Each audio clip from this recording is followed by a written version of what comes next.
คราวนี้อย่างนี้ตอนนี้อธิบายให้ฟังครับตรงนี้มันเป็นห้องแลบเขาอะนะซึ่งจริงๆตัวกำแพงด้านหลังที่เราเห็นอยู่อะมันจะติดไปด้วยลำโพงซับวูเฟอร์4 ตัวแล้วก็ด้านหลังที่เป็นลำโพงตรงนั้นเนี่ยมันกำแพงเนี่ยมันจะเลื่อนขยับได้ประมาณเมตรกว่าเพื่อที่จะดูว่าเวลาเขาเทสแผ่นอะคูสติกเขาเทสรูมโหมดต่างๆเนี่ยเขาจะได้เทสกับสภาพแวดล้อมว่าห้องมันมีความตื้นความลึกขนาดไหนตัวแผ่นทำงานได้มีประสิทธิภาพยังไง Okay, so I will do an experience so you can understand better. So I will generate the first frequency of this room. It's 27 hertz. เดี๋ยวฟัง27 เฮิร์ตซ์กันครับเขาจะได้ฟังว่ามันจะมีตรงไหนที่เป็นพีคตรงไหนที่เป็นนูในห้องนี้นะครับไม่รู้ว่าโฟนจะจับได้หรือเปล่านะเขาบอกว่าตรงกลางเนี่ยจะเป็นช่วงเป็นไม่มีเบสเลยแล้วเดี๋ยวด้านนี้กับด้านนี้จะเบสเยอะมากผมลองยืนดูก่อนนะตรงนี้ผมไม่ได้ยินเสียงอะไรเลยโอ้ตรงนี้ดังมากเลยคุณผู้ชมได้ยินไหมฮะลองยืนตรงนี้ดูตรงนี้เบสแบบดังมากนะผมไปยืนตรงกลาง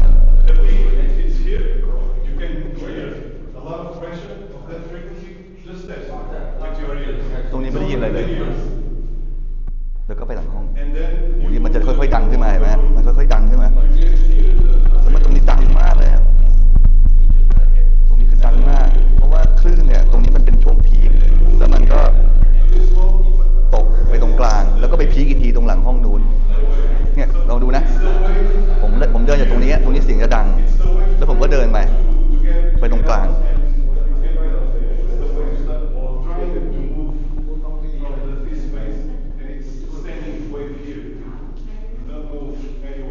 เสียงเบสแม้แต่นิดเดียวเลยยิ่งถ้ายืนตรงนี้คือไม่มีเบสเลยฮะแม้แต่นิดเดียวไม่ได้ยินเลยฮะนะไม่ได้ยินเลยนิดเดียวไปตรงนู้นอีกทีพูดตรงนี้มันเสียงกับแผ่นดินไหวโอ้ตรงนี้กับแผ่นดินไหวท่านผู้ชมนะฮะเขาถึงบอกว่าจริงๆของเครื่องเสียงเนี่ยถามว่าทำไมการขยับลำโพงเป็นสำคัญนะเพราะว่าถ้าคุณไปวางลำโพงแล้วคุณนั่งในตำแหน่งที่ไม่มีเบสอย่างเงี้ยลำโพงคุณไม่มีเบสจริงๆนะมันไม่ได้ยินเบสเลยนะแต่น้อยเลยอันนี้ที่27 เฮิร์ตซ์นะเดี๋ยวเขาจะเปลี่ยนความถี่ใหม่สนุกดีเหมือนกันนะอันนี้54 เฮิร์ตซ์54 เฮิร์ตซ์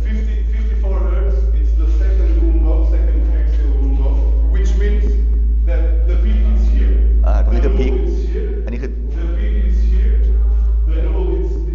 โอเค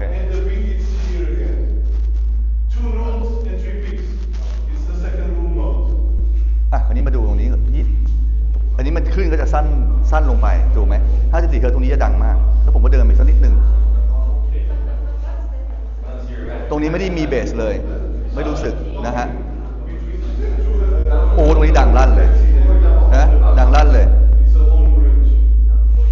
แล้วก็เดินอีกนิดหนึ่ง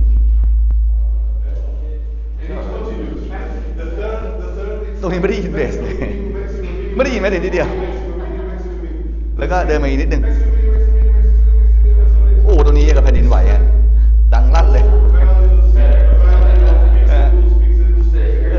เนี่ยฮะสนุกดีความยาวคลื่นมันจะสั้นลงแล้วคุณก็จะเห็นพีคกับโนนะฮะที่เพิ่มขึ้นมาเนี่ยเป็นอย่างนี้ We have a lot of standing waves everywhere at a lot of frequencies, probably until 200 hertz on this case. We have a lot of frequencies everywhere, nulls and peaks. So that's one of the reasons that we need to act with bass traps, something that can reduce the energy, the peaks of those low frequencies. And sometimes a lot of people ask me, when I'm listening on my sofa, I can listen nothing, and then when I stand up, I can listen everything. Yeah. You are in a position that it's a null, and then when you stand up, you're in a position where it's probably a peak or something like that. Okay. And we've got this every time, or people who put the sofa in the middle of the room. Yes. ตอนแรกเนี่ย เขาก็ให้เราดูที่27เฮิร์ตซ์ใช่ไหม ครับ คุณก็จะเห็นผมดูง่ายๆผมก็พยายามวาดนะคุณผู้ชมนะเดี๋ยวมาต้องดูตรงนี้ก่อนแล้วกันอันนี้เนี่ยเห็นไหมพอมันเป็น54เฮิร์ตซ์เนี่ยมันก็จะเป็นอย่างนี้พอเราเดินมาตรงนี้มันจะดังพอตรงนี้มันจะเบาซึ่งในนั้นผมในคลิปแบบก็จะได้ยินนะมันเสียงมันพีคหน่อยนั่นคือมันเบสมันดังมากนะจริงๆของจริงมันดังมากๆเลยแต่พอมันอยู่ที่ตำแหน่งมันไม่มีเบสคือมันไม่มีเลยจริง ครับ มัน ไม่มีนี่คือเฮี้ยนเลยนะคือไม่มี คือ ล เงียบสนิทจริงๆนะถ้าในสภาพคือเหมือนกับคุณได้ยินแบบศูนย์เลยกับอีกอันนึงคือ100เลยอ่ะ ครับ 0 กับ 100อย่างนี้ดีกว่าใช่ไหมครับแล้วระหว่างทางที่พอค่อยๆเดินไปมันก็จะค่อยๆไต่ไปพอถึงจุดตรงนี้ปุ๊บมันก็จะพีคขึ้นมาอย่างนี้เลย มันก็จะดังอีก แล้วพอมันอย่างนี้ปุ๊บมันก็จะหายเป็น0เลย ครับ อันนี้ก็คือมันเป็นอันนี้ก็เป็นรูมโหมดที่2 ครับ รูมโหมดที่1คือ27เฮิร์ตซ์ ครับ เมื่อกี้เขาพูดประเด็นหนึ่งซึ่งผมเชื่อว่าหลายๆท่านก็เคยเจอเหตุการณ์อย่างนี้ เราเดินไปในงานเครื่องเสียงใช่ไหม ครับ ท่านหนึ่งก็นั่งฟัง อืม อีกคนก็ยืนฟังใกล้ๆกัน ครับ คนหนึงบอกโอ้ยออกมาจากห้องทะเลาะกันเฮ้ยลำโพงตัวนี้มันไม่มีเบสเลยวะ ครับ อีกคนบอกมันจะไม่มีเบสได้ไงฟังเบสมันกระหึ่มเลย แท็กครับ มันเป็นเพราะอะไรครับ ครับ เมื่อกี้เนี่ยมันคือแกน เพราะ เดียว ตำแหน่งการยืน อย่างนี้นะครับ คุณดูภาพเมื่อกี้มันคือผนัง2ฝั่งใช่ไหม ครับ อันนี้คือสมมติแกน x แล้วกัน ครับ แกน x ก็เกิด standing wave แบบนี้ ครับ แกน y ก็คือแนวอีกแนวของห้อง ครับ แนวยาว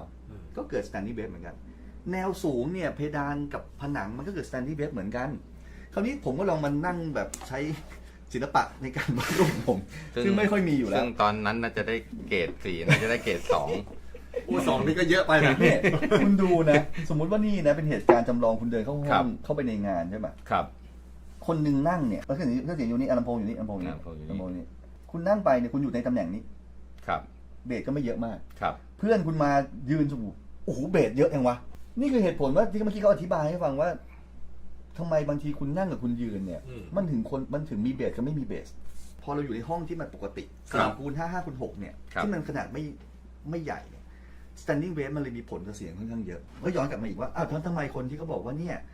ห้องฟังเนี่ยมันไม่ควรเป็นสี่เหลี่ยมแบบ จัตุรัส ลูกเต๋า ทุกด้านเท่ากันหมดอ่ะ เพราะว่าขนาดห้องเมื่อกี้ อืม 27 เฮิร์ตซ์ก็เกิด standing wave ที่รุนแรงมาก ครับ ดังมาก อืม คุณมาอีกด้านหนึ่งก็ 27 เฮิร์ตซ์อีก ครับ คุณมาอีกด้านหนึ่งก็ 27 เฮิร์ตซ์ มัน อีก ก็จะกลายเป็นว่า มัน 27เฮิร์ตซ์เนี่ยคุณอาจจะไปเจอจุดที่มันแบบ มันไม่ไหวจริงๆแล้วนะ สุดจริงๆ ห้ เนี่ อย งอย่างเงี้ยมันถึงเป็นห้องที่เขาถึงแบบ หลีก คุณ เลี่ ไป ยง ที่ไหนเขาต้องหลีกเลี่ยง หลีก เพ เลี่ยง ราะว่ามันหลีกเลี่ยงมันมาจากพื้นฐานจากตรงนี้ ครับ ว่ามันจะเกิด standing wave ที่ความถี่เดียวกัน ครับ ทำให้ห้องตรงนี้มาจัดการความถี่ยิ่งจะยากเข้าไปใหญ่ ครับ เพราะจะลำพังแค่ฝั่งเดียวก็ยากอยู่แล้ว อันนี้เป็น ครับ สาม คุ ฝั่ ณ งเลย คุณสามเข้าไปเนี่ย อืม มันทำให้ความถี่พวกนี้มันมีปัญหาและโอกาสที่ลำโพงเนี่ยเสียงมันจะ บูมอะ บูมมากเนี่ย อืม ก็จะเกิดขึ้น And what is the best position to play the sofa in the room? We have rules of thumb in acoustics. Okay. We have rules of thumb. Everything that is with 35 or 38%, 30% rule, it's a good rule of thumb. 30%, 38%. It's like approximately dividing this 6.4 meters that we have here, divided by 3 approximately, not only by 3, but imagine the third of this room will be like in this position and not on the middle of the room will be right on this spot. 38% of the length of your room. This is a rule of thumb. Okay. Okay? It's not applicable on every rooms, on every because this is concrete. If your room have plasterboard, probably the wave will not act on the same behavior that it will act on the concrete. So it can shift a little bit. If your room is not completely rectangular, then it shifts through 3 hertz for up or down on that frequency. So it's not a simple rule. But if you have a concrete room like this and you apply the 38% rule, it's a good way. It's a good point. A good way to start. And then you sit. You put the speakers, and your listening position is here. You put the speakers accordingly. You make some tests. And then you can even change 10 centimeters to your front, 10 centimeters to your back. It's your ears that are the most important factor Yes. on that. It's not the 38% that is on every book. It's really your ears. Because 38% it's with perfect conditions. Yes. And we don't have perfect conditions in every Okay. classes. ครับ มันควรจะเป็นตำแหน่งไหนล่ะ อืม เขาก็บอกว่ามันก็อาจจะมีหลักการง่ายๆนะ แต่อาจจะไม่ได้ตายตัว คุณก็แบ่งห้องเนี่ยหาร3 ห้อง อืม ครับ ตำแหน่งที่แย่สุดคือกลางห้องเนี่ย อืม ไม่ควรจะวางเลยอาจจะเป็นตำแหน่งที่ไม่มีเบสเลยก็ได้ ครับ ถูกไหม ครับ แล้วบางท่านเนี่ยก็เข้าใจผิดในการเล่นจะบอกเลยว่านี่ทำให้คุณพลาด คุณมีห้องอยู่ ความยาว คุณ 4 นั่ง มตร เนี่ยกลางห้องเป๊ะ ครับ ๆคุณซื้อลำโพงมาตัวเบิ้ลเริ่มเลยนะ ครับ แล้วมันก็ไม่มีเบส อืม แล้วคุณก็ไม่ขยับลำโพงไง แล้วคุณก็ไม่ขยับตำแหน่งนั่งฟัง แล้ว ด้วย คุณก็ไม่ขยับตำแหน่งนั่งฟังด้วย แล้วคุณก็บอกว่าลำโพงคุณไม่มีเบส เนี่ยแล้วคุณก็ไปเสียเงินนู่นนี่นั่นไปแก้นู่นนี่นั่น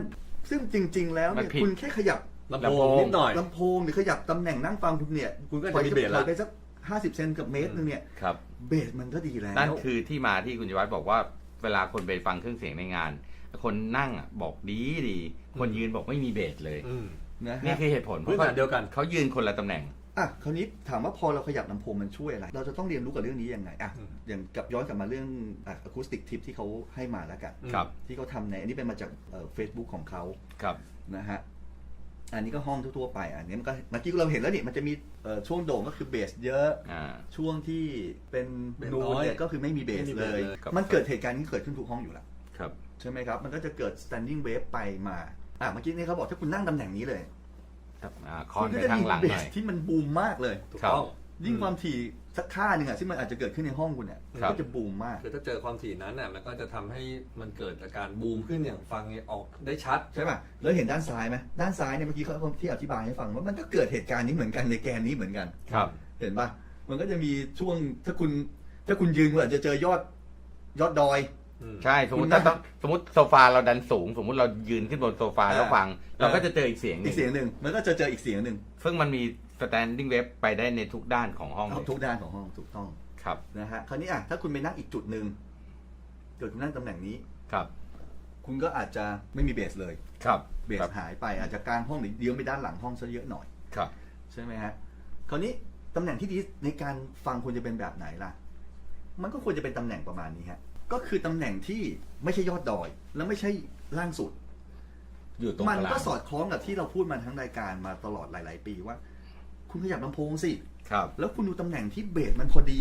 คำว่าเบสพอดีมันคือตรงนี้ฮะ ครับ ถ้าอธิบายด้วยภาพมันคือตรงนี้คราวนี้คุณพอไม่ขยับลำโพงปุ๊บเนี่ยเมื่อกี้คุณมาริโอก็บอกตอนท้ายนะครับ เขาก็บอกเหมือนกันว่าถ้าห้องอย่างนี้คุณขยับลำโพง ครับ มันต้องขยับอยู่แล้ว เพราะอย่างนี้สมมุติว่าผนังเนี่ยก็เมื่อกี้ที่เขาพูดตอนจบอะสมมติผนังเป็นคอนกรีต ครับ มันก็จะเกิดที่ความถี่เท่านี้แหละอาจจะประมาณนี้ ครับ แต่ถ้าผนังคุณเป็นอย่างอื่น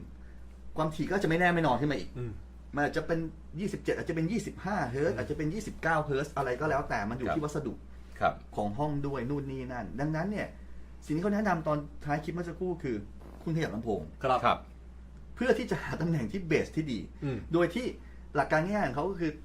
ตำแหน่งโซฟานั่งเนี่ยน่าจะอยู่ในประมาณ2 ใน 3 อืม ครับ 2 ใน 3เนี่ยมันก็จะสอดคล้องกับรูปเมื่อสักครู่เห็นไหม ครับ เนี่ยมันก็จะอยู่ในประมาณนี้เห็นปะ อืม ครับ